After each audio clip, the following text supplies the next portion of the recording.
spoke to Ali since that. Is there a lot of banter between you about the fight, especially the one at Wembley? You know, Sorry, I didn't. No, that's all right. I think you obviously spoke to Ali since that. You know, you've had telephone. I think he phoned you after 40 years. You know, after you got that punch in. Yeah. You know, is there a lot of banter between you two? You know. Yeah. Oh, yeah. Well, I mean, you know, I'm quite friendly with him. I'm a friend with him now. I mean, all right. When we were younger, we were rivals, so you didn't want to get friendly because I didn't want. I mean, when I was fighting Ali the first and the second time, they always have the promoter always had a week.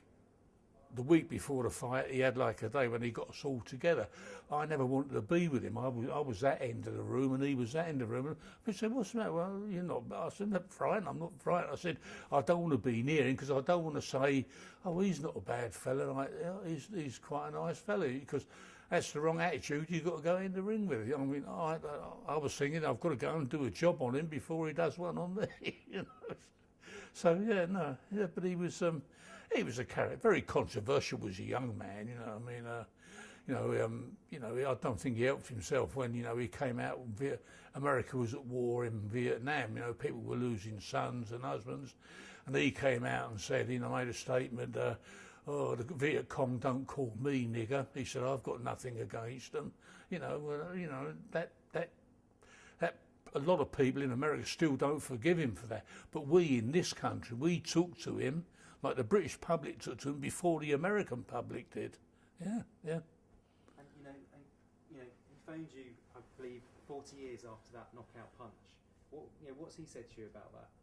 Well, he's very good. He always gives me he always comes out with a marvellous line, because he said Cooper hit me so hard, he didn't only shake me, he shook my relations in Africa. Now, I mean, that's a great line. I mean, it's great. So no, he admitted, like, it was one of the hardest punches. He was only ever put on the floor after that, I think, with Fraser, and he went down in the 15th round. He always says he went down more through exhaustion than he said, but the punch I hit him with, he said that, it was the punch that done the damage. Yeah. And talk to you briefly about him coming to this country this week, about tomorrow.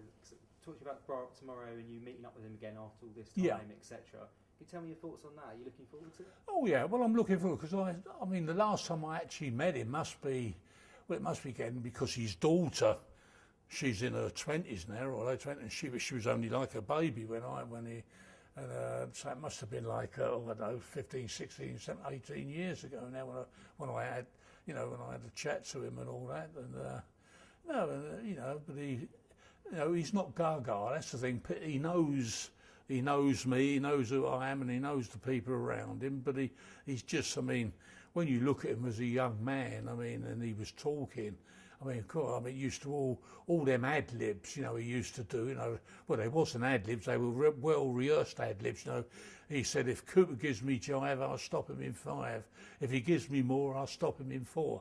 But that was that Bundini, Brown and him, they used to, make all these things up and all that, but he was a character. He put bums on seats, that's the thing, a lot of people liked him, but then many people disliked him and wanted to see him get beat. As many as who wanted to see him win,